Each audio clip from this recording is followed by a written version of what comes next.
Avez-vous déjà osé sonder ce qui s'est réellement déroulé aux confins de l'éternité, avant même le premier souffle narratif de la Genèse? Bien avant Éden, bien avant la ruse du serpent, avant que l'homme ne soit tiré de la poussière pour prendre forme, l'univers céleste fut déchiré par une guerre. Il ne s'agissait pas d'un affrontement d'épées et de boucliers terrestres, mais d'une guerre métaphysique, celle de la lumière contre l'orgueil, de la fidélité contre la trahison la plus abyssale. L'histoire que l'on vous a servie dans les écoles du dimanche, celle répétée à satiété par les chaires occidentales, n'est qu'une ombre pâle, une version aseptisée, polie pour ne choquer personne. Pourtant, haut perché dans les chaînes de montagnes d'Éthiopie, gravé sur des parchemins millénaires et rédigé dans la langue oubliée du GEZ ou Gazette d'or, une chronique bien plus périlleuse. Une histoire si mystérieuse, si profondément dérangeante, qu'elle fut étouffée par l'autorité de Rome, délibérément ignorée par l'Europe, et enfouie sous les strates des empires et des siècles. Cet enregistrement dissimulé révèle un conflit céleste où la destinée de l'humanité fut scellée bien avant même que nous n'ayons tiré notre premier souffle. Il évoque l'être rayonnant jadis nommé Satinel, le porteur de lumière, qui, confronté au plan stupéfiant de Dieu d'exalter de fragiles créatures de poussière au-dessus des êtres d'étoiles et de feu, refusa catégoriquement de s'incliner. Il parle également de Michael, le champion de la création, qui se dressa pour sauvegarder cette vision divine, l'idée que l'argile et le souffle jugeraient un jour les anges eux-mêmes. Et si la véritable bataille céleste n'avait jamais été centrée uniquement sur les anges, mais sur vous? Ce soir, nous ouvrons les parchemins scellés d'Éthiopie. Nous allons révéler la guerre interdite au paradis qu'ils ont tout fait pour que vous ignoriez. Permettez-nous donc de commencer. Avant le jardin, avant la chute, à l'instant même où l'éternité elle-même trembla sous le poids du futur. Chapitre 1. Le commencement oublié. Avant que l'humanité n'ouvre ses yeux au soleil, avant qu'Adam ne respire pour la première fois, avant qu'Ève ne soit formée dans le jardin d'Éden, les cieux eux-mêmes furent secoués jusqu'à leur fondation. Il n'y avait pas encore de serpents rampant dans l'herbe. Pas de fruits défendus pour tenter l'humanité. La première rébellion ne prit pas naissance sur la terre. Elle éclata au paradis. La théologie occidentale a réduit ce récit cosmique à une note de bas de page rapide. Lucifer, l'ange de lumière, devient orgueilleux, se rebelle, et chute. Un arc narratif simple, une leçon pour enfants sur l'arrogance, une histoire suffisamment propre pour se glisser sans heurts dans un sermon dominical. Mais si je vous disais que cette version polie n'est que la mince surface de l'eau?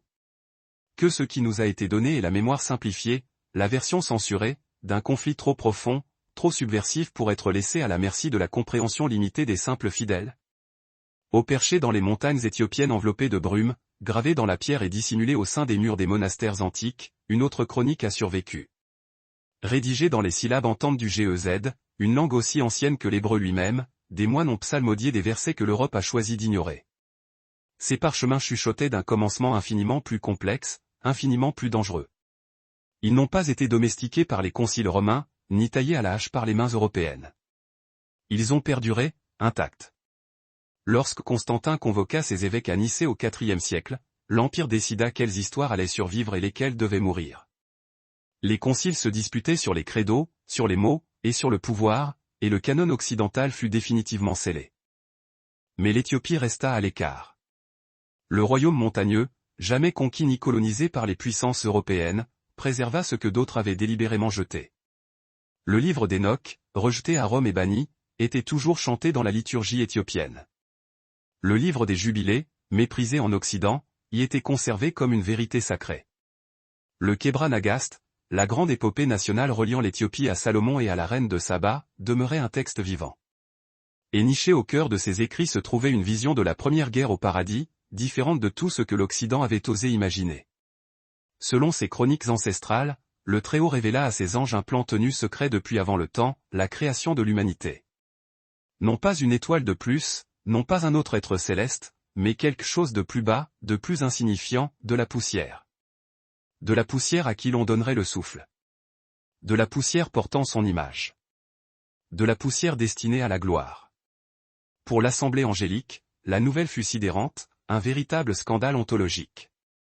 Que l'argile fragile serait un jour couronnée au-dessus des êtres tissés de feu et de lumière, que les mortels, éphémères comme l'herbe, seraient un jour appelés à siéger pour juger les puissances angéliques, comme Paul le déclara plus tard dans 1 Corinthiens 6h3. Certains anges s'émerveillèrent de ce mystère de miséricorde, d'autres exultèrent. Mais tous ne s'inclinèrent pas en signe d'acceptation. Pour un être en particulier, cette révélation était insupportable, une humiliation radicale. Ce fut là que la graine de la rébellion prit racine, la première fissure dans l'harmonie de l'éternité. Dans la tradition occidentale, cet être est appelé Lucifer, l'étoile du matin. Mais dans les annales éthiopiennes, il porte un nom bien plus ancien et plus puissant, Satinel, le porteur de lumière. Il était d'une splendeur rayonnante, majestueux, second seulement par son rang au trône le plus élevé. Son éclat balayait le paradis comme un incendie. Sa sagesse surpassait celle de tous les autres. Mais lorsque le plan concernant l'humanité fut dévoilé, sa lumière commença à vaciller. L'idée que la poussière pût être exaltée au-dessus du feu était une offense existentielle qu'il ne pouvait tolérer. Le récit occidental aseptisé dépeint un monstre déjà tombé. Mais l'Éthiopie se souvient d'un personnage bien plus humain, et par conséquent bien plus terrifiant. Satinel ne se rebella pas par la violence d'emblée. Il se rebella par le questionnement, par la raison, par le poison de la logique. Pourquoi, demanda-t-il, l'argile jugerait-elle le feu? Pourquoi des créatures terrestres devraient-elles régner sur les étoiles? S'ils sont exaltés, quel est donc le but de l'existence angélique?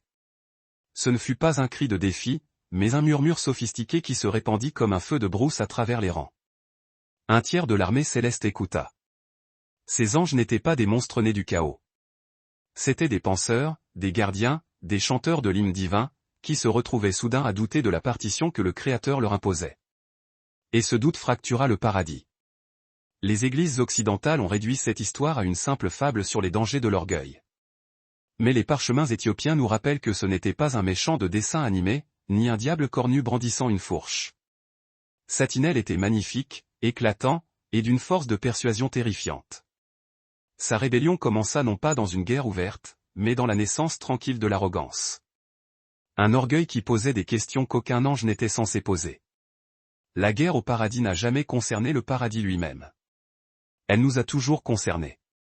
L'humanité, pas encore formée, se tenait au centre du plus grand conflit de la création. Votre destinée. Ma destinée fut l'étincelle qui divisa l'éternité en deux camps. Pouvez-vous ressentir le poids de cela? Que, avant même que vos ancêtres ne soient poussière, votre simple existence provoquait déjà une guerre céleste. Que vous n'étiez pas une idée secondaire, mais la raison pour laquelle l'éternité trembla. Alors que l'Europe polissait sa théologie en latin, l'Éthiopie continuait de psalmodier en GEZ. Alors que Rome déclarait ce qui était canonique, les moines éthiopiens conservaient ce qui était condamné. Ils lisaient Satinel non pas comme un démon grotesque, mais comme le porteur de lumière qui choisit l'orgueil plutôt que l'humilité. Ils racontaient l'histoire de Michael, qui se leva non seulement comme un guerrier, mais comme le gardien inflexible de la destinée de l'humanité. Ils ont transmis des visions d'un paradis où les anges avaient le choix, où la loyauté était mise à l'épreuve, où la rébellion n'était pas une abstraction, mais une réalité dévastatrice. Et si vous vous tenez aujourd'hui à la Libla, parmi les églises monolithes taillées dans la roche volcanique, vous pouvez encore entendre les échos de cette mémoire. Les moines en robe blanche scandent Enoch et jubilé. Les fresques peintes il y a des siècles représentent toujours les anges comme des flammes, et non comme de doux chérubins joufflus. Dans ces sanctuaires embrassés par les nuages, l'histoire de la première guerre au paradis respire encore. Le commencement oublié n'était pas l'histoire d'un serpent dans le jardin d'Éden. C'était l'histoire d'une fracture dans l'éternité. Une fracture causée par l'annonce solennelle de votre destinée. C'est pourquoi la Bible éthiopienne demeure l'un des trésors les plus mystérieux et les plus troublants de l'histoire chrétienne. Elle ose raconter une histoire non pas d'empire et d'ordre, mais de rébellion et de révélation. Elle ose placer l'humanité aux simples poussières fragiles au cœur même du plus grand conflit de la création. Quoi d'autre l'Éthiopie a-t-elle préservé que Rome a réduit au silence? Quel secret se cache encore dans ces bibliothèques monastiques autour du lac Tana, jamais touchées par l'expansion des empires? L'histoire que nous venons d'entamer n'est pas sécurisante. Elle ne vous laissera pas dans un confort tranquille. Mais elle vous réveillera, car la première guerre au paradis n'est pas terminée. Ces échos résonnent encore ici, façonnant l'histoire, testant les cœurs. Et si le commencement oublié révèle quelque chose, c'est ceci, la bataille n'a jamais été uniquement céleste. Elle a toujours été profondément personnelle. Et maintenant, alors que nous nous enfonçons plus profondément, la figure de Satinel va se dresser dans toute sa puissance. Le porteur de lumière dont la jalousie alluma le feu de la rébellion. Chapitre 2. Le plan stupéfiant de Dieu pour la poussière. Les parvis du paradis furent convoqués. Les armées se rassemblèrent, innombrables et rayonnantes, tandis que le Très-Haut s'apprêtait à dévoiler son dessein caché. Durant des âges incalculables, les anges avaient adoré en parfaite harmonie. Ils avaient chanté le chant de la création, témoigné de la naissance de galaxies, observé des étoiles s'embraser et s'éteindre à son commandement. Mais maintenant, pour la première fois depuis que l'éternité avait commencé, le Créateur révéla un mystère qu'aucun n'avait pu anticiper. Ce n'était pas une autre étoile, pas une autre chorale de feu, pas un nouvel ordre de souverains célestes. Le plan était d'une simplicité presque choquante, presque offensante dans sa trivialité apparente. À partir de la poussière la plus humble de la terre, il allait façonner un être à sa propre image, non pas fait de flamme éternelle, non pas composé de lumière pure, mais d'argile. De l'argile infusée de son souffle, de l'argile couronnée de sa ressemblance. Des êtres nés du feu, radieux et immortels, entendaient maintenant que la fragile poussière deviendrait l'image de l'infini. Que les mortels, éphémères comme l'herbe, partageraient un jour une gloire supérieure à la leur. Ce n'était pas seulement surprenant, c'était un scandale cosmique. Paul, des siècles plus tard, se ferait l'écho de cet édit éternel lorsqu'il écrirait aux Corinthiens, « Ne savez-vous pas que nous jugerons les anges ?» Ce n'était pas une hyperbole. C'était une prophétie. La destinée de l'humanité n'était pas seulement la survie, ni le simple culte, mais une exaltation, une autorité qui s'étendrait même sur l'assemblée angélique elle-même. La tradition éthiopienne préserve cette scène avec une vénération pleine d'effroi. Les anges furent rassemblés pour entendre l'annonce de Dieu, et les réactions se propagèrent à travers leur rang comme une onde de choc. Certains tombèrent, prosternés dans la joie, s'émerveillant de la miséricorde insondable de leur Créateur. D'autres tremblèrent, incertains, incapables de comprendre comment l'argile pourrait surpasser le feu incandescent. Et puis il y eut ceux qui se raidirent dans une indignation silencieuse. Pour eux, le plan fut ressenti comme une trahison. N'était-ce pas une démotion de leur ordre antique? Ils avaient servi fidèlement depuis l'aube du temps. Ils avaient été créés dans une splendeur tissée de lumière elle-même. Maintenant, on leur disait qu'une créature plus faible, plus humble, liée par la mortalité, allait un jour monter au-dessus d'eux. Pour beaucoup, c'était un mystère à célébrer. Pour certains, c'était une humiliation trop amère à accepter. C'était existentiel. Si l'humanité devait être couronnée, quel serait alors le rôle des anges? Devaient-ils devenir des serviteurs pour les êtres nés de l'argile? Devaient-ils s'effacer tandis que l'humanité entrait dans la gloire? Les questions jaillirent comme des étincelles de cœur en cœur. La plupart restèrent loyaux, mais une graine de défi avait été plantée dans le sol céleste. Vous n'étiez pas encore formés, mais déjà votre existence semait la crise dans l'éternité. Avant que vos poumons n'aient jamais respiré, votre destinée avait provoqué un débat céleste. Vous n'étiez pas un accident de la création, ni une idée divine tardive. Vous étiez au centre même du drame du paradis. Les manuscrits éthiopiens affirment clairement que ce n'était pas un décret désinvolte. L'annonce du Créateur était délibérée, résonnant d'un poids éternel. La poussière porterait son image. La poussière communierait avec le divin. La poussière siégerait un jour en jugement, non pas comme un tyran, mais comme cohéritier du soleil. Dans ce décret, Dieu renversa toute hiérarchie, toute présupposition, tout ordre céleste établi. Certains anges, submergés par l'amour de leur Créateur, se réjouirent sans hésitation. Ils virent dans l'humanité un reflet de la miséricorde, une démonstration que la gloire de Dieu n'était pas confinée au feu et à la lumière, mais s'étendait même à la plus humble des terres. Pour eux, c'était l'éclat de la sagesse divine, que la faiblesse serait revêtue de force, que l'humilité serait exaltée, que l'argile brillerait plus fort que les étoiles. Mais d'autres ne purent l'accepter. Parmi eux se trouvait Satinel, dont le nom scintillait encore de lumière, dont le rang se tenait plus haut que presque tous. Son silence à ce moment précis fut plus dangereux que n'importe quel cri. Pour lui, ce plan était intolérable.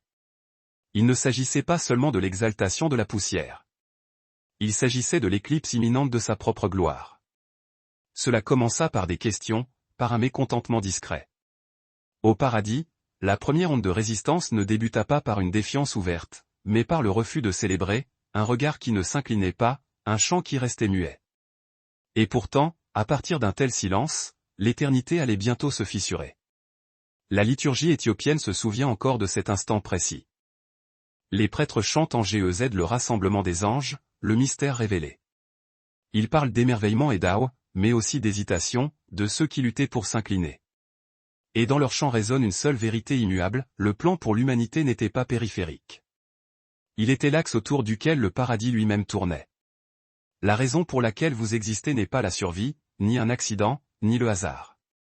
Votre existence fut suffisante pour ébranler le paradis. Votre destinée était si lourde qu'elle divisa les anges eux-mêmes. Certains tombèrent en adoration à l'idée de vous. D'autres se retirèrent, remplis de ressentiment à l'idée de vous. Les traditions occidentales, façonnées par l'Empire, simplifient souvent l'histoire en allégorie morale, l'orgueil mène à la chute. Fin de la leçon. Mais l'Éthiopie a préservé le drame, la tension, l'annonce stupéfiante. L'humanité, fragile et mortelle, était destinée à la gloire. Ce n'était pas un simple conseil moral. C'était un bouleversement cosmique. Car dans le cœur d'un être, Satinel, ce malaise se cristalliserait en fureur. Si la poussière devait s'élever au-dessus de la lumière, alors il ne s'inclinerait pas. Il résisterait. Il persuaderait. Il fracturerait le paradis lui-même. Le plan pour la poussière était le chef-d'œuvre de Dieu. Mais ce fut aussi l'étincelle qui alluma la guerre. Et cette guerre, comme nous allons le voir, ne commencerait pas avec des armes, mais avec des chuchotements. Pas avec le tonnerre, mais avec l'orgueil. Car lorsque le Créateur annonça son plan choquant pour la poussière, le paradis se déchira entre ceux qui croyaient et ceux qui préféraient brûler plutôt que de servir. Chapitre 3. Satinel, le magnifique rebelle. Parmi les anges, nul ne brillait plus intensément que Satinel. En Occident, il est rappelé sous le nom latinisé de Lucifer, le porteur de lumière. Mais dans la tradition éthiopienne, il est Satinel, majestueux, rayonnant, un prince parmi les cohortes célestes. Sa forme était tissée de feu, ses vêtements d'un éclat insoutenable. Il se tenait au sommet de la sagesse, au pinacle de la beauté, favorisé au-dessus de la plupart des principautés. Si les armées célestes formaient une armée, Satinel en était le général. S'ils étaient une chorale, il en était la première voix. Sa lumière n'était pas empruntée. Elle s'embrasait de sa propre intensité. Et pourtant, la lumière la plus vive peut projeter l'ombre la plus profonde. Lorsque le plan concernant l'humanité fut révélé ou que la poussière porterait l'image de Dieu, que les mortels seraient un jour exaltés, Satinel ne put se réjouir. Son éclat vacilla sous l'effet du ressentiment. Pour lui, le décret n'était pas une gloire, mais une insulte pure et simple. Car pourquoi des créatures d'argile seraient-elles couronnées au-dessus d'être forgées dans le feu? Pourquoi quelque chose de fragile serait-il destiné à des trônes plus élevés que les étoiles? Contrairement à l'imagination occidentale, Satinel ne sauta pas immédiatement dans la guerre ouverte. Il ne lança pas la foudre ni ne brandit une épée de défi. Non, sa première arme fut infiniment plus subtile. Il commença par des questions. Des questions enveloppées de raison, drapées de logique, délivrées avec l'éloquence vénéneuse d'un prince. Si l'homme doit régner, quel est alors le rôle des anges? Murmura-t-il. Si la poussière peut nous juger, que devient la lumière? Si des créatures de terre et de souffle sont couronnées au-dessus du feu, quel but sert encore notre service ancestral? Il ne cria pas ces mots. Il les sema. Comme des graines lancées sur un sol fertile, ils atterrirent dans l'esprit des anges qui l'adoraient, qui lui faisaient confiance, qui admiraient sa sagesse incontestable. Des anges qui n'avaient jamais douté auparavant hésitèrent. Ce que Satinel prononça n'était pas la violence. C'était le doute, et le doute peut fracturer même l'éternité. Les manuscrits éthiopiens sont clairs, la rébellion de Satinel commença par la persuasion, et non par la destruction. Il n'était pas un monstre grotesque menant des bêtes dans le chaos. Il était beau. Il était noble. Et c'est précisément pourquoi ses paroles étaient si dangereuses. Il revêtit l'orgueil de raison, l'arrogance de logique, et le ressentiment de soi. Pour ceux qui l'entendirent, cela ressemblait moins à une rébellion qu'à une quête de justice fondamentale. Un ange écouta, puis un autre, puis 10, puis des milliers. Certains détournèrent le visage, refusant d'entendre, mais d'autres se penchèrent, captivés par la cadence de sa voix. Et lentement, un fossé s'ouvrit au paradis. C'est la partie que la tradition occidentale s'efforce d'aseptiser. Le conte d'école du dimanche dépeint Lucifer comme un méchant de dessin animé, un ennemi déjà monstrueux. Mais la mémoire de l'Éthiopie est plus troublante. Satinel était aimé, admiré, et même vénéré. Il n'apparut pas avec des cornes ou des écailles. Il apparut sous la forme de la brillance même. Sa trahison n'était pas flagrante. Elle était séduisante. La rébellion commence rarement par le feu. Elle commence par la philosophie. Satinel formula son défi non pas comme une guerre contre Dieu, mais comme une défense de la dignité du paradis. Il dépeignit la loyauté comme une faiblesse, l'obéissance comme une cécité, l'humilité comme une humiliation. Il demanda, le trône de Dieu n'est-il pas diminué si la poussière est élevée au-dessus de nous? Ne protégeons-nous pas son honneur en résistant à un tel décret? Et un tiers de la cohorte céleste commença à vaciller. Il ne haïssait pas Dieu. Il ne méprisait pas sa gloire, mais il ne pouvait accepter son plan pour l'humanité. Pour eux, cela semblait injuste, incompréhensible, intolérable. Et ainsi, le cœur du paradis, autrefois unifié, se divisa. Certaines voix s'élevèrent en adoration. D'autres se turent dans l'incertitude, et d'autres, bien trop nombreuses, se firent l'écho du raisonnement subtil de Satinel. La division était complète. L'éternité s'était fissurée. Un tiers des anges du paradis, des êtres innombrables, radieux et puissants, se détournèrent, non pas parce qu'ils cherchaient le chaos, mais parce qu'ils cherchaient l'exaltation de leur propre orgueil. Ils choisirent la logique de Satinel plutôt que le mystère de Dieu. Ils choisirent le ressentiment plutôt que la révérence. C'est pourquoi l'enregistrement éthiopien est essentiel. Il nous rappelle que Satinel n'était pas un monstre au départ. C'était un magnifique rebelle armé non pas de violence, mais de persuasion. Son défi ne fut pas le rugissement d'un dragon, mais le murmure séducteur d'un ami. La rébellion se déguise souvent en sagesse. L'orgueil porte souvent le masque de la justice, et la trahison, la plus dangereuse, ne vient pas du grotesque, mais du glorieux. Les graines de la guerre avaient été semées. Ce qui avait commencé par des questions allait bientôt s'enflammer en révolte ouverte. L'humanité, toujours informe, fut la cause de cette fracture. Votre destinée fut suffisante pour diviser l'éternité. Votre couronne future fut suffisante pour pousser Satinel à la folie. Votre gloire, pas encore révélée, était déjà l'étincelle de la guerre au paradis. En Éthiopie, cette histoire n'est pas une simple légende. Elle est chantée dans la liturgie, peinte sur les murs des monastères et commémorée dans la prière. Satinel y est dépeint non pas comme une bête, mais comme un prince dont l'orgueil éclipsa sa propre brillance. Et Michael, son antithèse, allait bientôt se lever non seulement comme un guerrier, mais comme le défenseur farouche du plan divin pour l'humanité. Pour l'heure, nous nous tenons au bord de la rébellion. Un tiers des cohortes a choisi Satinel. L'harmonie du paradis est brisée. Les premiers murmures de la guerre résonnent dans l'éternité. Et tandis que les moines éthiopiens chantent en GEZ, leur voix traverse les siècles, l'ennemi le plus dangereux n'est pas celui qui vient avec le feu, mais celui qui vient avec la lumière. La scène est prête, et bientôt, le paradis lui-même tremblera sous le poids du défi ouvert. Mais avant que les épées ne soient tirées, avant que Michael ne se dresse, avant que le paradis n'éclate en guerre, nous devons nous demander, comment Satinel a-t-il transformé la persuasion en révolte? Comment les murmures sont-ils devenus rébellion? Et pourquoi, en fin de compte, tant d'anges l'ont-ils choisi plutôt que Dieu? Chapitre 4. Michael se lève. Lorsque le paradis trembla sous les murmures, lorsque les questions de Satinel se répandirent comme une traînée de poudre, il sembla que l'éternité elle-même était en suspens. Un tiers des cohortes penchait vers lui, ébloui non par sa violence, mais par son éloquence séductrice. Pour la première fois depuis la création, le paradis était divisé. Et dans cette fracture s'avança une autre figure, calme, inébranlable, éclatante. Son nom était Michael. En Occident, Michael est avant tout l'archange de la guerre, le général qui mène les armées célestes. Mais dans la tradition éthiopienne, son rôle est plus grand encore, plus profond. Michael n'était pas seulement un guerrier, il était le défenseur de la vision de Dieu, le protecteur de la destinée de l'humanité. Il ne se leva pas simplement pour préserver l'ordre céleste menacé. Il se leva pour garder le plan selon lequel la poussière et le souffle seraient un jour couronnés de gloire éternelle. La bataille de Michael n'était pas un simple conflit d'ange contre ange. Il s'agissait de défendre le décret divin selon lequel l'humanité, fragile et mortelle, née du sol, était choisie pour porter l'image de l'Éternel. L'éclat de Satinel rayonnait à travers les rangs, ses paroles tissant des toiles de raisonnement sophistiquées. Le doute se propageait, et le silence de l'incertitude remplaça le chant.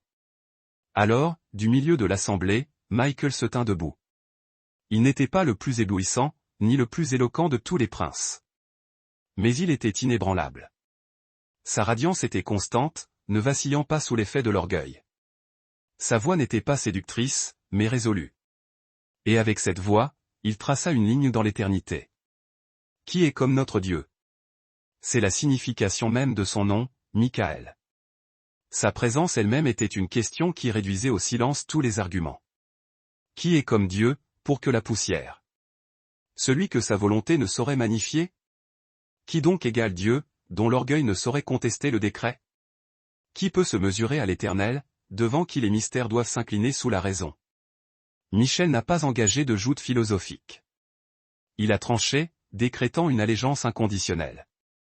Là où Satinel semait les questions et l'ombre du doute, Michel offrait la certitude, roc inébranlable.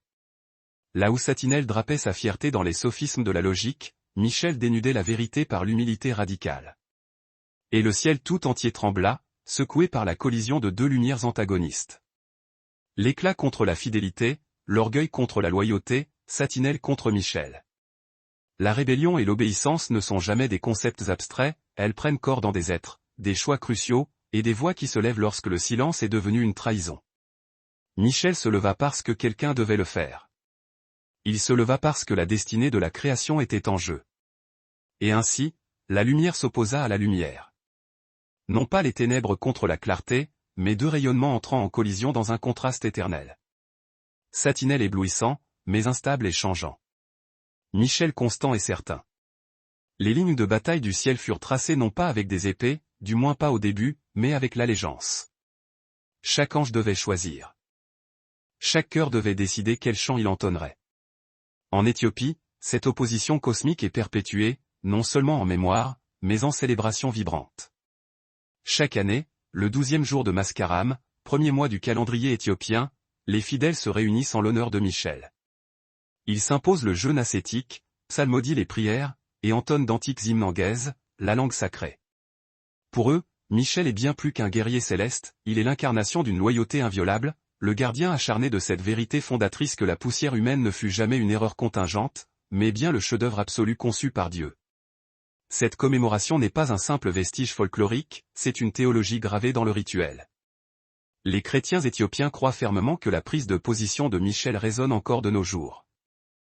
Sa victoire n'a pas eu lieu uniquement dans les cieux de l'éternité, mais elle se joue dans les combats quotidiens de chaque cœur humain. Car, tout comme Satinel a mis en question le destin de l'humanité naissante, l'orgueil continue de nous souffler, insidieusement, pour nous demander si l'humilité peut suffire, si l'obéissance n'est pas synonyme de faiblesse, et si le plan divin est vraiment digne de confiance. Mais Michel demeure le rappel éternel, implacable, l'obéissance n'est pas une défaillance. La fidélité n'est pas une cécité volontaire. L'humilité n'est jamais une humiliation, elle est une force bien plus grande que l'éclat pur, une loyauté plus robuste que n'importe quelle construction logique. L'affrontement entre Michel et Satinel ne fut pas un simple spectacle cosmique. Ce fut l'épreuve ultime de la vérité la plus profonde du ciel, la volonté de Dieu, même lorsqu'elle paraît scandaleuse aux yeux des esprits brillants, est toujours supérieure à la raison, plus grande que l'orgueil, et infiniment plus véridique que les apparences. Et dans cette épreuve, Michel triompha. Non parce qu'il était le plus puissant en soi, mais parce qu'il fut le plus constant et le plus inébranlable. Non parce qu'il éblouissait davantage, mais parce qu'il était plus dévoué. La lumière de Satinel s'éteignit dans la défiance, celle de Michel brûla, ferme et stable, dans l'allégeance absolue. C'est pourquoi l'Éthiopie vénère tant Michel. Dans les églises taillées à même le roc de la Libla, des fresques séculaires le représentent toujours, l'épée radieuse levée, dominant le dragon défait. Mais si l'on observe attentivement ces peintures, on constate que le visage de Michel est serein, non courroucé. Sa victoire n'est pas le fruit de la rage, mais de la fidélité. Sa puissance n'émane pas de lui-même, mais de Dieu seul. Michael ne s'est pas levé pour sa propre défense. Il s'est levé pour nous défendre, pour protéger la destinée de l'humanité, pour sauvegarder ce plan où la poussière et le souffle seraient exaltés au-dessus même des étoiles les plus brillantes. Il fut le guerrier du ciel, certes, mais aussi le gardien de l'humanité. Avant même votre naissance, avant que l'Éden ne fleurisse, avant le péché, le serpent, ou la croix, Michel s'était déjà dressé pour vous. Il avait déjà défendu votre droit de porter l'image de Dieu, votre destinée à être couronné de gloire. Cette vérité est préservée dans la tradition éthiopienne. La fête annuelle de Michel n'est pas un simple accès de nostalgie. Elle rappelle que la loyauté conserve sa valeur, que l'obéissance trouve toujours des défenseurs, que la guerre entamée par Satinel fait toujours rage, et que Michel se lève encore, non pas avec une épée visible, mais avec le témoignage inébranlable que la fidélité triomphe toujours. La rébellion ne s'est pas achevée avec la victoire de Michel. Il tint bon, oui. La loyauté du ciel fut préservée, certes. Mais Satinel n'en avait pas fini. Son orgueil, blessé mais intact, ne pouvait s'évanouir. Il allait muer du murmure à la défiance ouverte, de la persuasion à la révolte flagrante. La position de Michel n'était pas la fin du récit, mais seulement le prélude de la résistance. La rébellion n'allait pas s'arrêter là. Elle allait s'enfoncer, s'assombrir et s'étendre jusqu'à ce que le ciel lui-même soit sur le point d'éclater. Et quand cela se produisit, le destin de la création ne tint plus qu'à un fil ténu. Chapitre 5. La seconde rébellion, les veilleurs. La première rébellion avait fracturé le ciel. L'orgueil de Satinel avait scindé la multitude angélique, tandis que la fidélité de Michel avait stabilisé les loyaux, et une guerre d'allégeance avait ébranlé l'éternité. Mais ce n'était pas le point final. Car la rébellion meurt rarement de mort rapide. Lorsque l'orgueil est défait en un lieu, il cherche immédiatement un autre terrain d'opération.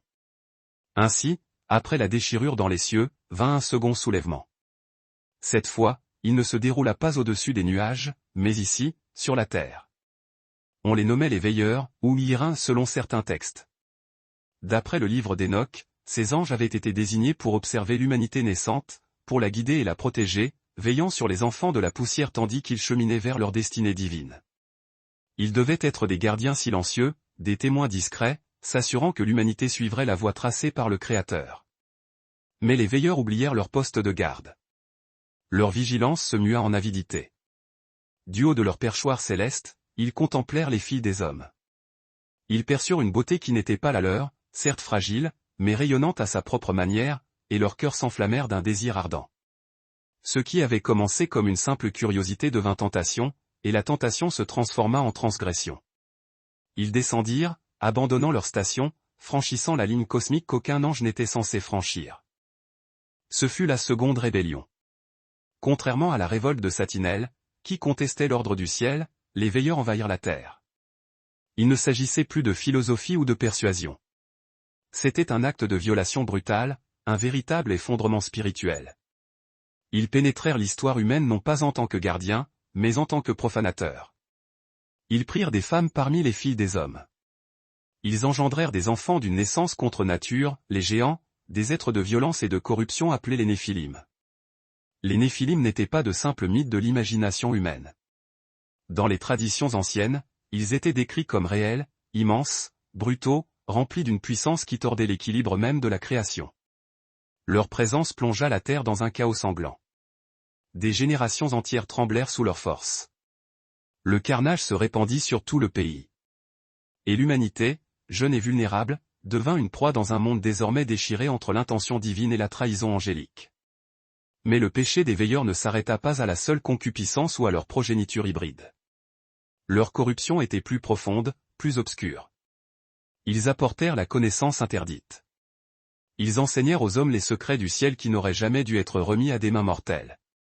Ils révélèrent la sorcellerie, les enchantements occultes, l'usage néfaste des racines, et l'artisanat des armes destructrices. Ils enseignèrent l'art de la guerre organisée, le forgeage des lames tranchantes, et les sciences de l'annihilation. Ce que Dieu avait retenu par miséricorde, ils le livrèrent au nom de la soif de pouvoir. Et l'humanité, affamée de savoir, tout en consomma. Le monde fut transformé. Ce qui était destiné à être un jardin devint un champ de bataille permanent. Les hommes apprirent à tuer avec le fer et l'acier. Les femmes furent instruites à ensorceler et à séduire par des charmes perfides. Des nations entières commencèrent à s'élever sur un fondement de sang et de conquête.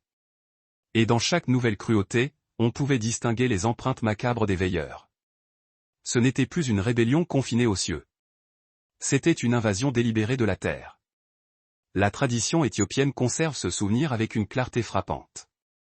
Dans la liturgie anglaise, les veilleurs ne sont pas de simples anges ayant trébuché. Ils sont dépeints comme des traîtres qui ont abandonné leur poste divin. Ils avaient été assignés à la surveillance et aux soins, mais au lieu de cela, ils tombèrent amoureux des créatures mêmes qu'ils devaient protéger. Et dans leur chute, ils entraînèrent l'humanité dans une spirale vertigineuse de corruption. Le canon occidental fait allusion à cette histoire dans Genèse 6, les fils de Dieu virent que les filles des hommes étaient belles, et ils prirent pour femmes toutes celles qu'ils choisirent. Mais la Bible éthiopienne, avec son canon plus complet, contient le livre d'Enoch, qui raconte l'intégralité du drame. Dans ce récit, le péché des veilleurs est révélé comme une trahison cosmique. Il faut prendre la mesure de la gravité de cet événement. La première rébellion commença par l'orgueil dans le ciel. La seconde rébellion commença par le désir sur la terre. Et dans les deux cas, l'humanité se retrouva au centre. Nous n'étions pas de simples spectateurs. Nous étions le champ de bataille. Le règne des Néphilim n'était pas seulement une domination physique, c'était un empoisonnement spirituel profond. Ils incarnaient la fusion de la défiance céleste et de la faiblesse terrestre. Une hybridation corruptrice qui se répandit comme un feu incontrôlable. La violence remplissait la terre. Le sang criait depuis le sol. Et Dieu pleura ce que sa création était devenue, une tragédie qui le mènerait un jour à envoyer le déluge pour la purifier. Les veilleurs continuèrent d'instruire. Le livre d'Enoch décrit qu'ils donnèrent aux hommes la connaissance de l'astrologie, des signes des étoiles, du mouvement des cieux, non pour l'adoration de la gloire de Dieu, mais pour la manipulation du destin et la divination. Ils enseignèrent les rituels occultes, comment invoquer les esprits, comment les lier par des incantations. Ils révélèrent les cosmétiques et les bijoux, non comme un art pour magnifier la beauté, mais comme des outils de séduction, de corruption et de luxure. Chaque don qu'ils firent était empoisonné. Chaque leçon était tordue. Ce qui semblait être un progrès n'était en réalité qu'une chaîne. L'humanité acquit le pouvoir mais oublia la pureté. Elle gagna la connaissance mais perdit l'innocence. Elle obtint la domination mais se rendit à l'obéissance. La seconde rébellion n'était pas simplement l'histoire d'anges tombant dans la luxure. C'était l'histoire de l'humanité armée par les ténèbres. Les veilleurs firent de l'homme leur arme, leur proxy, leur extension. En nous corrompant, ils poursuivaient la guerre qu'ils avaient perdue dans le ciel. La rébellion avait franchi le seuil. Elle n'était plus confinée au royaume céleste, elle marchait désormais dans l'histoire humaine. La guerre dans le ciel était devenue la guerre sur terre. Et l'humanité, jeune et mal préparée, était la ligne de front. Dans les monastères taillés dans les falaises, on peut encore entendre la psalmodie des avertissements d'Enoch. Les peintures sur les murs antiques dépeignent des géants démesurés, au visage déformé, les mains dégoulinantes de sang. Les prêtres récitent encore comment les veilleurs apprirent à l'humanité à asservir, à dominer, à détruire. Pour eux, les Néphilim ne sont pas seulement des figures de légende, mais des échos de la corruption qui murmurent encore au sein de chaque empire, de chaque trône, de chaque guerre. Chaque système oppressif, chaque dynastie trempée dans le sang, chaque art sombre qui a servi au lieu de libérer porte l'ombre des veilleurs. Ils furent jugés, oui, et enchaînés jusqu'au grand jour, selon la vision d'Enoch. Mais leur influence ne s'est pas volatilisée. Elle s'est immiscée dans la mémoire humaine, dans la culture, et dans les choix collectifs. La seconde rébellion nous rappelle que toute connaissance n'est pas neutre. Certains savoirs corrompent, certains savoirs tuent. Et lorsque les anges remirent aux hommes des secrets interdits, ils ne nous firent pas des dons, mais des malédictions. À partir de cet instant, la guerre n'était plus lointaine. Elle était là, dans le sol de notre histoire, dans les choix de nos ancêtres, dans les guerres et les empires qui ont balayé la terre. Les veilleurs avaient franchi la ligne. La corruption du ciel avait envahi le sol sous nos pieds. Mais le jugement n'était pas la fin. Car même après le déluge, même après la disparition des Néphilim, l'esprit de rébellion subsistait. Les murmures des veilleurs allaient résonner pendant des générations, manipulant les rois, façonnant les empires, alimentant les guerres. La seconde rébellion a tout transformé. Les cieux étaient fracturés.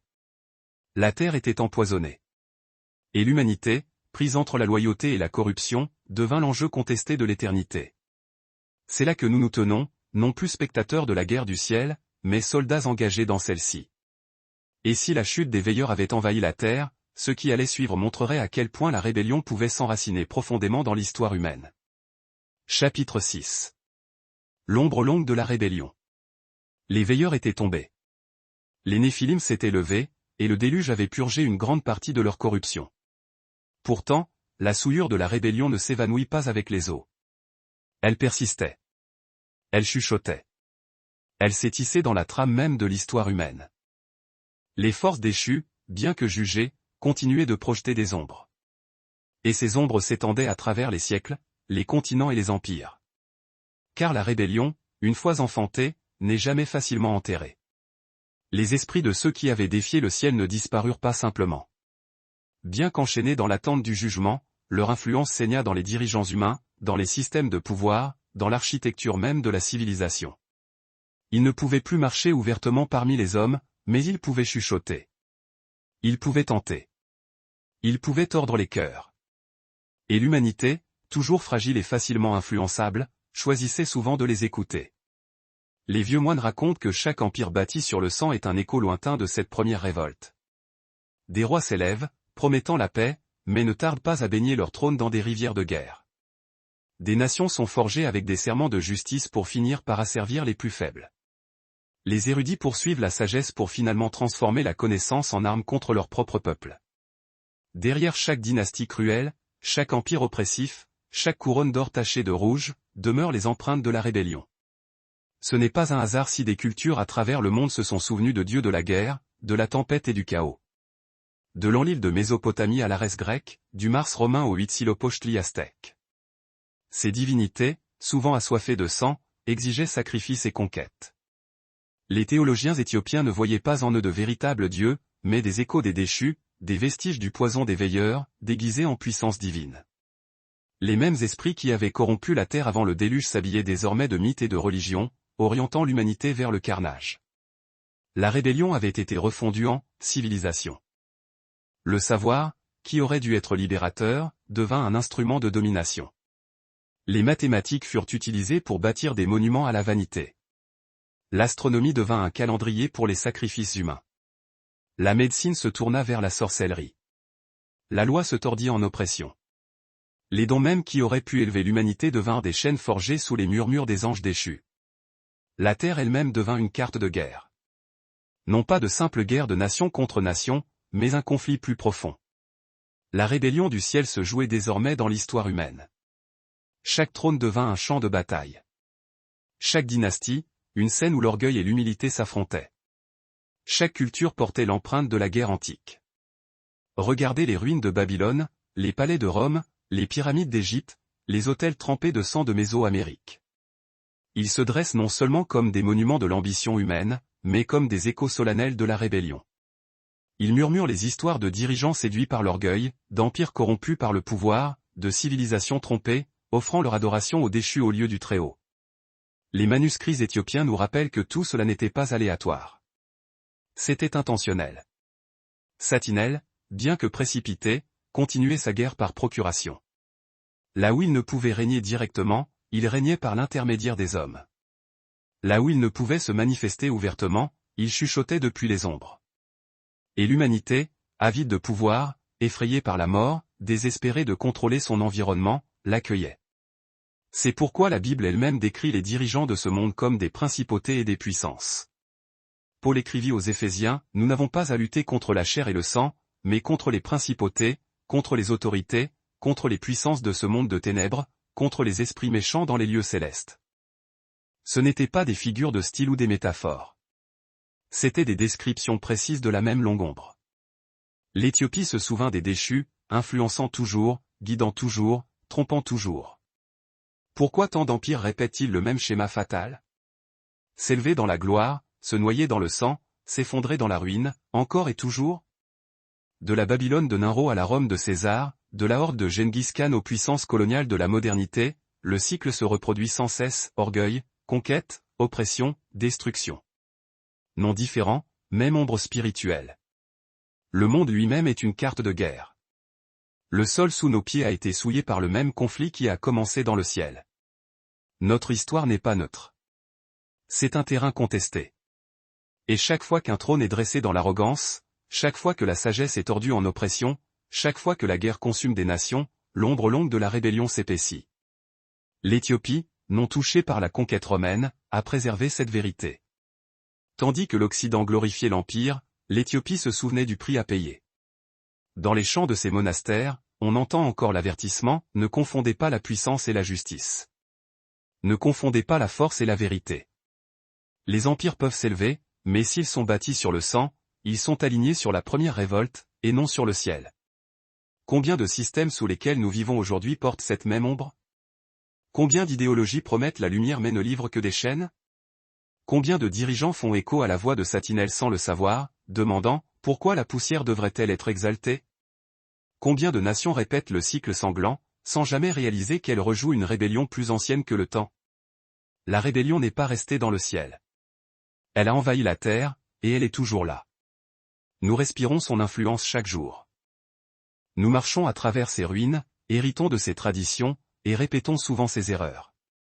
Car si la rébellion projette une ombre, cela implique également la présence d'une lumière. L'ombre longue ne peut exister sans une source lumineuse. Et l'Éthiopie a préservé non seulement la mémoire de la rébellion, mais aussi la mémoire de la résistance. La position de Michel, le décret de Dieu, la promesse de la rédemption. L'ombre longue de la rébellion nous avertit que l'histoire est plus que des dates et des empires. C'est un champ de bataille d'allégeance, et chaque vie, chaque communauté, chaque génération doit choisir. Allons-nous faire écho au murmure de Satinel? Ou allons-nous nous tenir aux côtés de Michel dans la fidélité? Lire l'histoire non comme un accident humain, mais comme une guerre spirituelle. Voir chaque couronne, chaque loi, chaque trône comme aligné soit sur la vérité du ciel, soit sur la révolte antique. Si la rébellion a étendu son ombre sur chaque empire, quel espoir pourrait bien la briser? Quelle force pourrait rompre un cycle plus ancien que le déluge, plus puissant que les empires, plus sombre que des siècles de sang versé? La terre sous vos pieds n'est pas neutre. Elle est disputée. Chaque pierre, chaque couronne, chaque empire porte l'ombre de la première guerre du ciel. Chapitre 7. La croix, l'arme secrète du ciel. Pendant des siècles, la rébellion a étendu son ombre. Des empires se sont levés et sont tombés. Le sang a crié depuis le sol, et l'humanité a trébuché sous le poids de la corruption. Les murmures de Satinel et des veilleurs semblaient éternels, leur influence inébranlable. Mais la tradition éthiopienne conserve une vérité bien plus bouleversante. La réponse de Dieu à la rébellion ne fut pas des armées d'anges fulgurants, ni le tonnerre dévastateur tombant du ciel, ni le feu divin. Sa réponse fut une arme cachée à la vue de tous. Sa réponse fut la croix. Pour l'imaginaire occidental, la croix est souvent réduite à un simple symbole de souffrance ou à un gage de pardon. Mais dans la tradition éthiopienne, la croix est plus que la rédemption. C'est une stratégie divine. C'est l'arme secrète du ciel dans la guerre cosmique qui commença avant le temps. Tout empire fait la guerre par la force, les armées, les épées et la conquête. Toute rébellion s'élève avec l'orgueil, avec le cri « Je m'élèverai ». Mais la croix a renversé cette logique. Ce n'est pas la puissance qui a brisé la rébellion. C'est l'humilité radicale. Ce n'est pas l'orgueil qui a triomphé, mais le don de soi, l'abandon total. La croix était la seule chose que Satinel n'avait jamais pu anticiper. Pendant des siècles, il avait argué, pourquoi la poussière devrait-elle être exaltée au-dessus du feu? Sa rébellion était bâtie sur cette question rhétorique. Et les manuscrits éthiopiens murmurent la réponse divine, non seulement la poussière serait exaltée, mais elle serait choisie. L'Éternel lui-même se ferait poussière. Dieu revêtirait la faiblesse de l'argile comme un vêtement et prouverait, une fois pour toutes, que son plan était immuable. Satinel méprisait l'humanité parce que nous étions poussière destinée à la gloire. Mais lorsque le Christ vint, le Créateur lui-même entra dans la poussière. Il ne régna pas de loin. Il rejoignit l'argile même que Satinel raillait. Il naquit non dans un palais céleste, mais dans une mangeoire terrestre, non vêtue de feu, mais enveloppée de chair. Et ce faisant, il réécrivit le scénario de la rébellion. Ce n'était pas Rome maîtrisant un faible prophète. C'était la frappe calculée du ciel. Dans Colossiens 2h15, Paul déclare, il a désarmé les puissances et les autorités, et les a livrées publiquement en spectacle, triomphant d'elles par la croix. Ce mot, triomphant, n'est pas poétique. Il est militaire. La croix fut un champ de bataille, et sur elle, Satinel fut définitivement vaincu. Dans sa liturgie antique, la croix est chantée non seulement comme pardon, mais comme conquête. Les chants la proclament comme l'arme forgée dans le ciel, la bannière sous laquelle Michel lui-même combat. Dans leurs églises sculptées dans la pierre, les fidèles embrassent les croix de bois non seulement comme des témoignages de dévotion, mais comme des rappels que la guerre du ciel atteignit son climax décisif au calvaire. Satinel voulait s'élever. Il cherchait un trône au-dessus des étoiles. Sa rébellion était le cri d'un orgueil ascendant. Mais l'Éternel est descendu. Il s'est humilié. Il est devenu serviteur. Il est devenu obéissant jusqu'à la mort, même la mort sur la croix. Et dans ce mouvement descendant, il a conquis. La voie la plus basse a brisé l'orgueil le plus haut. La croix n'était pas une faiblesse. C'était la stratégie suprême. Elle a démantelé la fondation même de la rébellion de Satinel. L'orgueil ne peut survivre en présence d'une telle humilité. La rébellion ne peut tenir face à une telle obéissance. Celui qui se moquait de la poussière fut vaincu par le Dieu qui se fit poussière. Et qu'en est-il des veilleurs?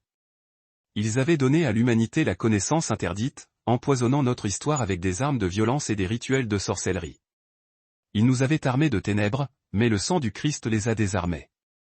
Les outils de domination ont perdu leur pouvoir. Les liens de l'occulte et de la malédiction ont été brisés. Les prêtres éthiopiens psalmodient encore cette vérité. Le sang du Christ purifiait non seulement le péché, mais le cosmos lui-même. La croix ne fut pas uniquement un acte de pardon. Elle fut une restauration intégrale, le rétablissement de l'harmonie universelle brisée.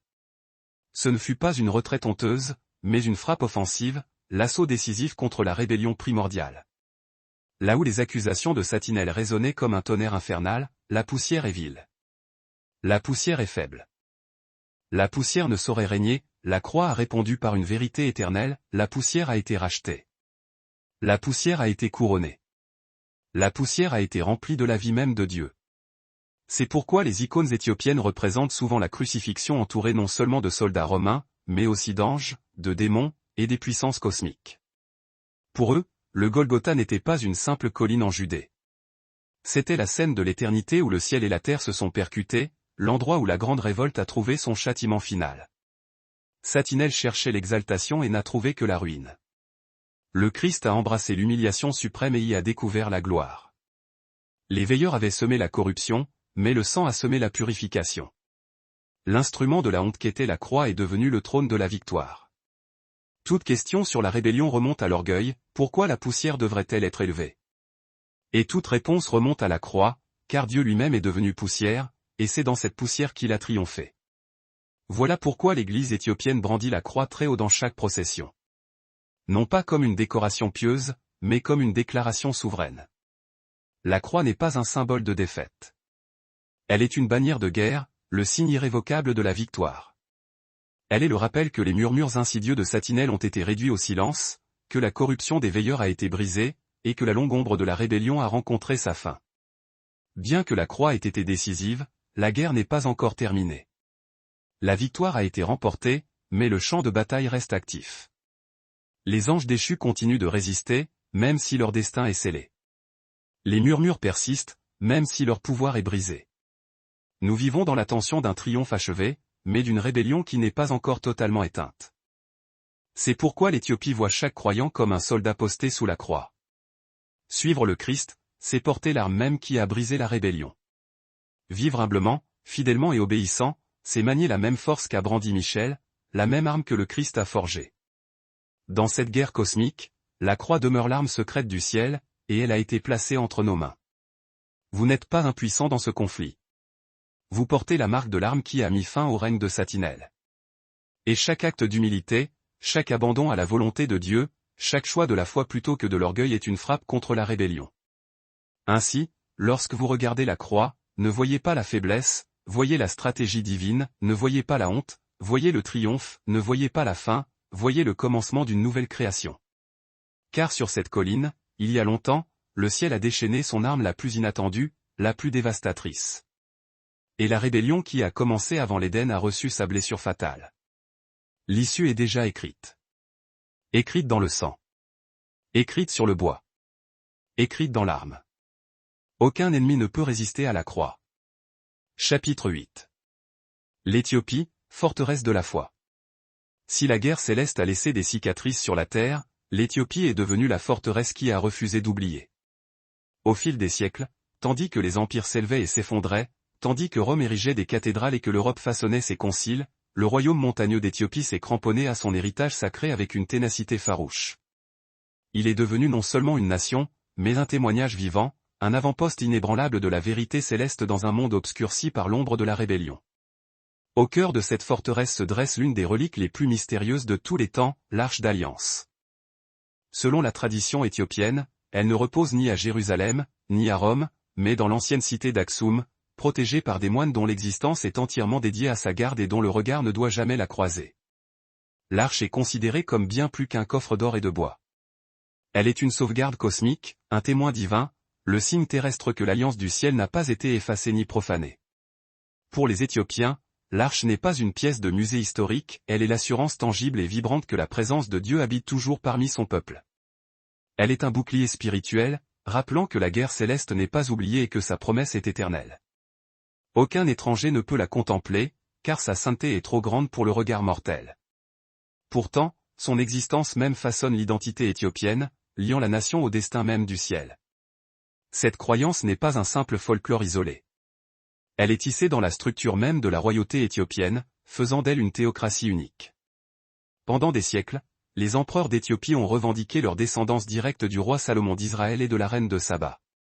Le Kebra Nagast, la gloire des rois, raconte leur histoire, comment Saba voyagea à Jérusalem, comment la sagesse de Salomon la captiva, et comment leur union donna naissance à Ménélik Ier, inaugurant une dynastie qui s'étendrait sans interruption à travers les millénaires. Pour les souverains éthiopiens, ce n'était pas un mythe distrayant, mais un mandat divin inéluctable. Leur lignée n'était pas simplement royale, elle était sacrée, porteuse d'un devoir transcendantal. Ils étaient les héritiers à la fois d'Israël et de l'Afrique, gardiens d'une alliance qui les liait au trône de David et, ultimement, au plan éternel de Dieu.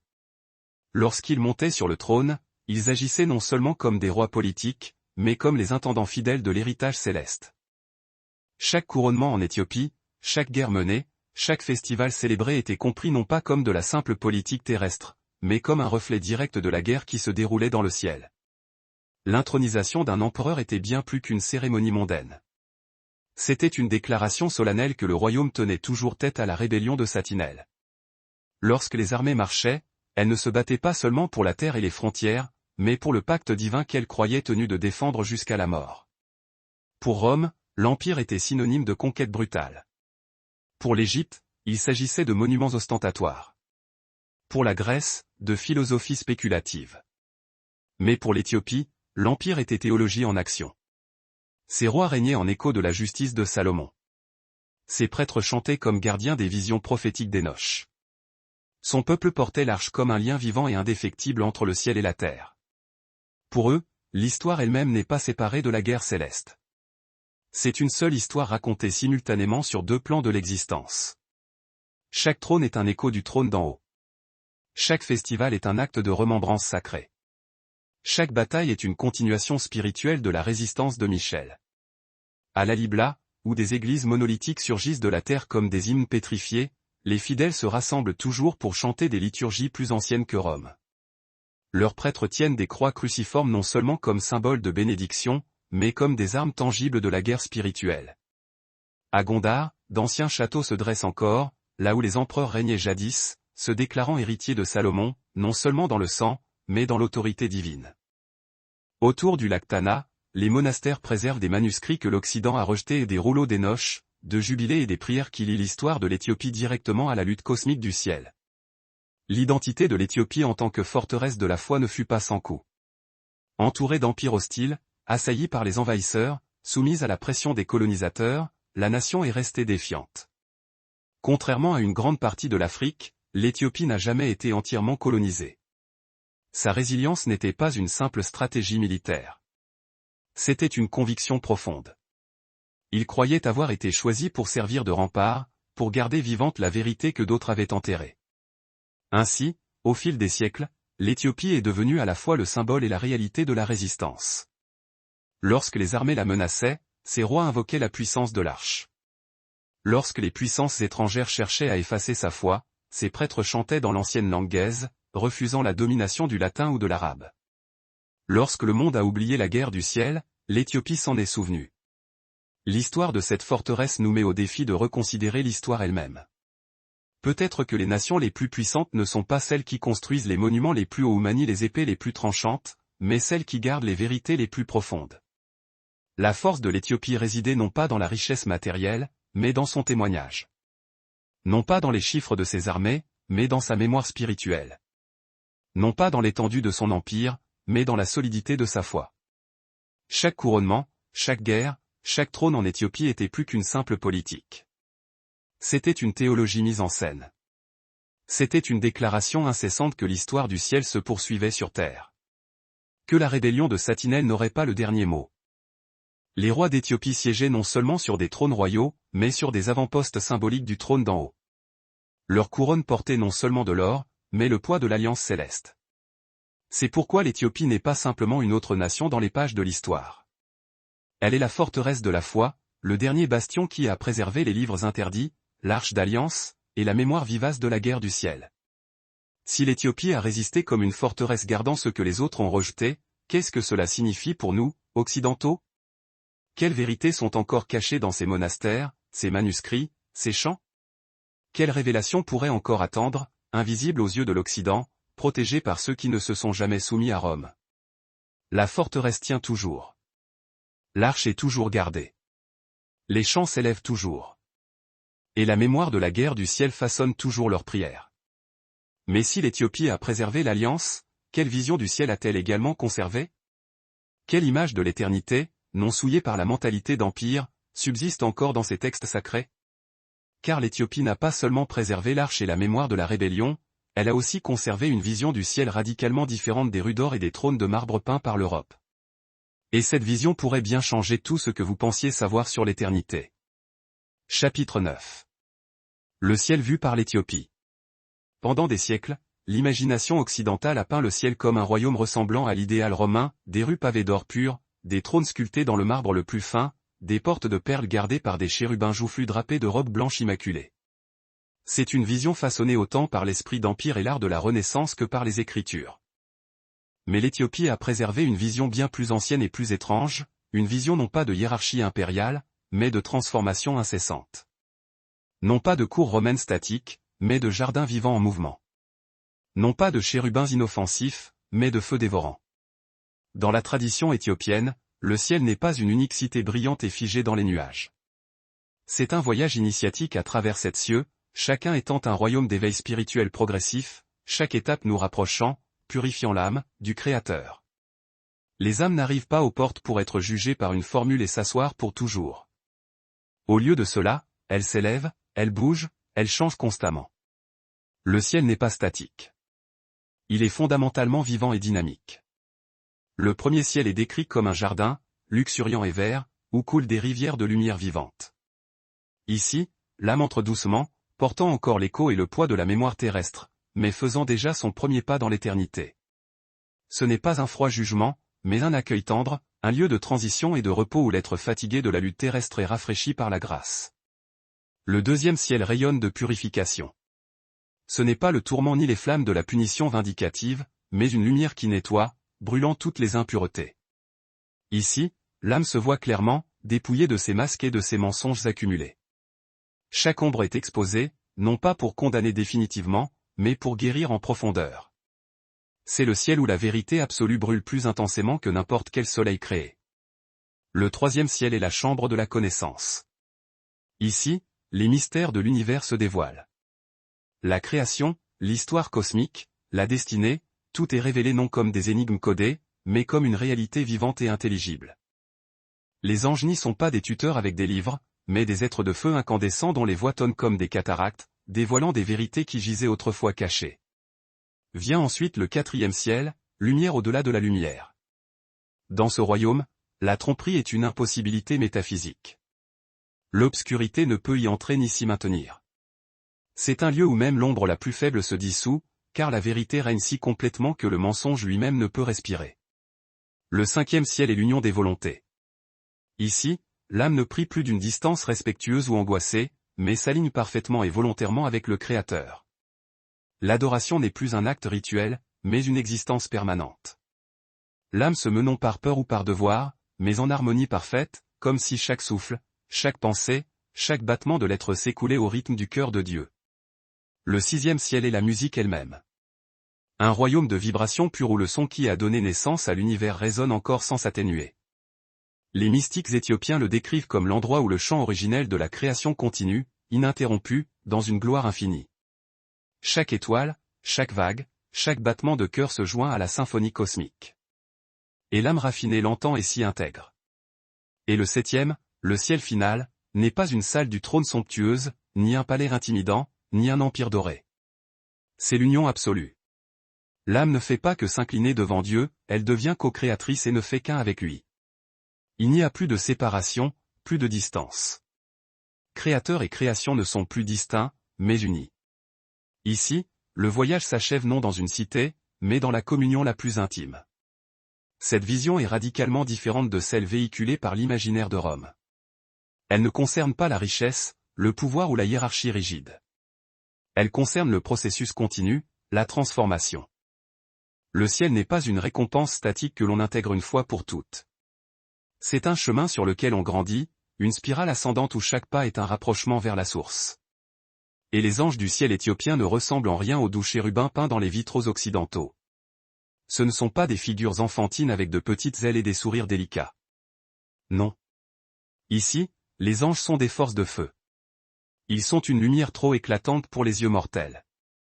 Ils sont le tonnerre qui marche, des voix comme des fleuves tumultueux, des yeux comme des lampes brûlantes. Certains sont des guerriers revêtus de tempête.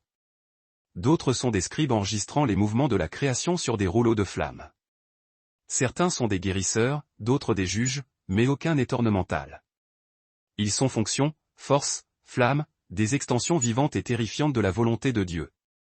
Enoch, dans le canon éthiopien, les a décrits avec une crainte révérentielle. Il a vu des hommes de feu, radieux, tremblants à regarder. Il a parlé d'êtres qui vibraient d'une énergie divine dont la présence l'a submergé jusqu'à ce qu'ils tombent à terre. Ce n'étaient pas des anges pour décorer des cathédrales. C'étaient des anges pour ébranler les montagnes. Et cela révèle la nuance éthiopienne, le ciel n'est pas simplement l'endroit où vous allez après la mort. Ce n'est pas un empire à occuper. C'est un processus à subir, une transformation intérieure à embrasser. L'âme ne reste pas immobile dans l'éternité. Elle s'élève. Elle évolue. Elle devient. Imaginez le ciel non pas comme une salle du trône figée, mais comme un jardin vivant où des rivières de lumière se tissent à travers des champs d'éternité. Imaginez des anges non comme des ornements fragiles, mais comme des forces de feu dont les voix font trembler l'air.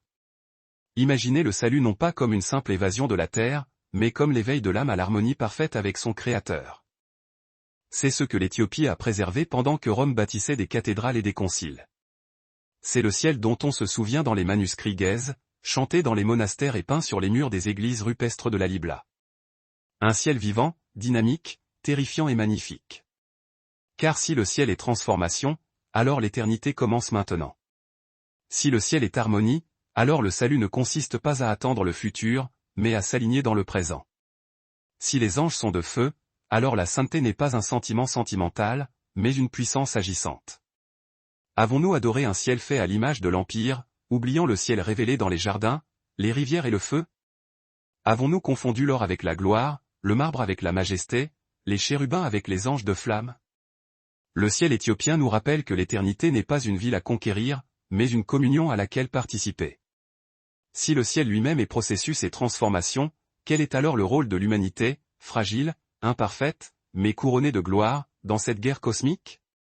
La réponse nous mènera au message final, la guerre dans le ciel n'a jamais pris fin et, même maintenant, chaque âme doit choisir sa position.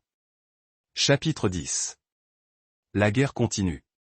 L'histoire a commencé avant l'Éden. Elle a fait rage dans le ciel, tonné sur la terre et a trouvé son apogée rédemptrice à la croix. Satinel a été précipité. Les veilleurs ont été enchaînés et leur corruption jugée. Mais si vous pensez que la guerre s'est achevée là, vous vous méprenez profondément. La tradition éthiopienne déclare ce que les Écritures elles-mêmes confirment, la guerre n'a jamais cessé. Elle se poursuit encore, non pas dans les trônes célestes ou au milieu des armées angéliques, mais dans le cœur des hommes et des femmes. La rébellion qui a commencé au ciel est désormais combattue en vous. Chaque jour, vos choix répercutent l'éternité. Chaque décision que vous prenez déclare une allégeance. Vous inclinerez-vous avec Michel dans la fidélité et l'humilité? Ou chuchoterez-vous avec Satinel dans l'orgueil et l'ambition démesurée? Vivrez-vous comme de la poussière exaltée par le souffle de Dieu, ou comme de la poussière trompée par l'ombre de la rébellion? Le champ de bataille n'est pas lointain ou métaphorique. C'est votre esprit, votre cœur, votre communauté. Paul l'a écrit clairement dans l'épître aux Éphésiens, nous n'avons pas à lutter contre la chair et le sang, mais contre les principautés, contre les puissances, contre les dominateurs des ténèbres de ce monde, contre la méchanceté spirituelle dans les lieux célestes. Ce n'est pas de la poésie inspirée. C'est un rapport de guerre. Non pas avec des épées, mais avec des pensées. Non pas avec des armées, mais avec des loyautés. Non pas avec des trônes de pierre, mais avec des cœurs de chair. La défaite de Satan à la croix fut absolument décisive. Mais ce n'était pas la fin de son combat. Sa rébellion fut écrasée, mais sa stratégie a changé de plan d'existence. S'il ne pouvait pas gagner au ciel, il ferait la guerre dans l'âme humaine. S'il ne pouvait pas ascendre au trône de Dieu, il essaierait de s'introniser dans les pensées des hommes. L'orgueil est devenu une idéologie séduisante. La rébellion est devenue une culture omniprésente. Les mensonges sont devenus des systèmes d'oppression. La guerre n'est plus menée avec des éclairs et des armures. Elle est menée avec des murmures constants. Les mêmes murmures qui ont trompé les anges tentent maintenant l'humanité. Pourquoi la poussière devrait-elle être humble? Pourquoi l'obéissance aux lois de l'univers importerait-elle? Pourquoi se soumettre quand vous pouvez régner par vous-même?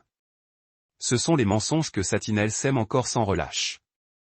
Regardez autour du monde aujourd'hui et vous verrez la même ombre, communautés divisées, nations en guerre, familles déchirées, âmes écrasées par l'avidité, la peur et l'ubris. Chaque empire bâti sur le sang porte encore le murmure venimeux de la première révolte. Chaque système d'oppression est toujours un écho de la corruption des veilleurs. Et chaque cœur qui refuse l'humilité et la gratitude répète le cri originel de Satinel, « Je m'élèverai ». Cette guerre n'a jamais été uniquement à propos du ciel. Elle a toujours été à propos de nous. Dès le commencement, l'humanité fut la raison même de la rébellion. Notre destinée a provoqué l'orgueil jaloux de Satinel. Notre couronne terrestre l'a enragé. Notre gloire à l'image de Dieu l'a poussé à la révolte. Et maintenant, la guerre continue, non pas dans les étoiles au-dessus, mais dans les vies que nous menons ici-bas. C'est pourquoi la liturgie éthiopienne chante encore le triomphe de Michel. Pourquoi ces jeunes honorent encore sa position? Parce qu'ils croient que le choix de Michel est le choix de chaque croyant. La fidélité n'est pas une histoire ancienne. C'est une réalité présente et urgente. La guerre est en cours et chaque acte de loyauté est une nouvelle frappe contre la rébellion. Vous n'êtes pas un spectateur de cette histoire. Vous êtes un soldat engagé. Vous n'êtes pas un simple observateur de la guerre du ciel. Vous êtes le champ de bataille contesté. Chaque tentation à laquelle vous résistez, chaque prière murmurée, chaque acte d'humilité accompli, chaque abandon à la volonté de Dieu est une victoire qui fait l'écho au cri de Michel, qui est comme notre Dieu. La rébellion qui a commencé avec Satinel n'était pas seulement à propos des anges. C'était à propos de l'humanité. C'était à propos de vous. Et ainsi, la victoire finale n'est pas remportée par des anges descendant du ciel, mais par des hommes et des femmes vivant fidèlement sur la terre. Le Christ a déjà porté le coup décisif. Son sang a scellé l'issue. Mais la guerre continue jusqu'à ce que chaque cœur soit testé. Jusqu'à ce que chaque âme déclare son allégeance. Et dans cette guerre, la neutralité est impossible. Vous ne pouvez pas rester en retrait. Soit vous portez la croix comme une arme de victoire, soit vous portez l'ombre de la rébellion. Le trône même que Satinel cherchait à voler vous a été promis. L'Apocalypse le déclare, à celui qui vaincra, je donnerai de s'asseoir avec moi sur mon trône. C'est le renversement divin. La poussière qu'il méprisait est désormais destinée à régner. L'image qu'il a raillée est maintenant couronnée de gloire. Et le cœur humble qu'il a bafoué est maintenant assis avec le Christ. Les murmures de la rébellion sont toujours forts, mais la voix de Michel résonne toujours. Le sang du Christ parle toujours. La croix est toujours brandie. Et la guerre fait toujours rage. Chaque jour où vous vous levez est un nouveau jour de bataille. Non pas contre les nations, mais contre l'orgueil. Non pas contre les armées visibles, mais contre les mensonges invisibles. Non pas contre la chair, mais contre l'esprit de rébellion qui hante la création depuis avant le temps. La victoire n'est pas une question de puissance physique. C'est une question de fidélité. Satinel est tombé à cause de l'orgueil. Michel a triomphé à cause de l'obéissance. Le Christ a conquis à cause de l'humiliation et de l'amour sans limite. L'humilité. Et si la victoire doit être remportée, elle ne le sera pas par un éclair de génie, ni par la puissance des armées, ni par l'établissement d'un empire terrestre éphémère, mais par la seule persévérance de la foi inébranlable. Bien que le conflit fasse rage sans répit, la victoire promise est une réalité qui coexiste avec lui. Il faut comprendre que ce conflit n'a jamais été une simple affaire céleste, circonscrite aux royaumes éthérés, il a toujours été centré sur astérisque nous astérisque. La guerre au ciel n'était jamais uniquement au sujet des anges et de leur hiérarchie. Elle nous concernait, dès l'origine des temps.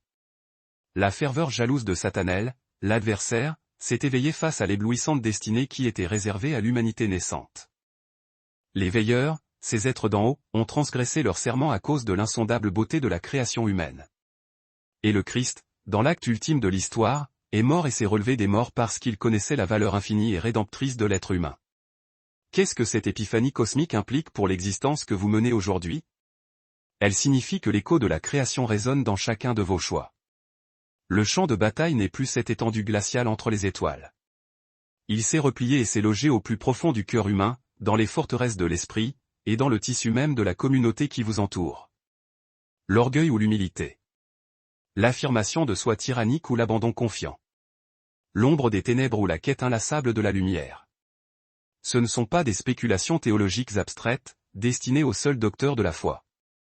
Ce sont des arbitrages que nous rendons chaque jour, dans le ton de notre voix lorsque nous nous adressons à nos enfants, dans la considération que nous portons à un voisin étranger ou difficile, et dans la manière dont nous acceptons de porter les fardeaux de l'âge avec une dignité empreinte de foi. Cette sagesse ancestrale, héritée des pères d'Éthiopie, nous enseigne une vérité fondamentale, le ciel n'est pas une destination lointaine réservée à l'avenir. C'est un processus initiatique qui prend racine dans l'instant présent. Chaque geste de miséricorde, chaque parole proférée dans la vérité, chaque prière murmurée avec humilité, représente un pas délibéré dans ce ciel déjà vivant. Et, inversement, chaque compromis passé avec l'orgueil n'est qu'une ombre persistante de l'ancienne et funeste rébellion. Vivez donc dans une vigilance constante. Vivez dans une humilité radicale. Vivez dans une foi agissante. Car la victoire suprême ne consiste pas simplement à atteindre le ciel après cette vie. Elle réside dans le fait de devenir le reflet visible du ciel ici même, sur cette terre que nous foulons et au bloc-côte.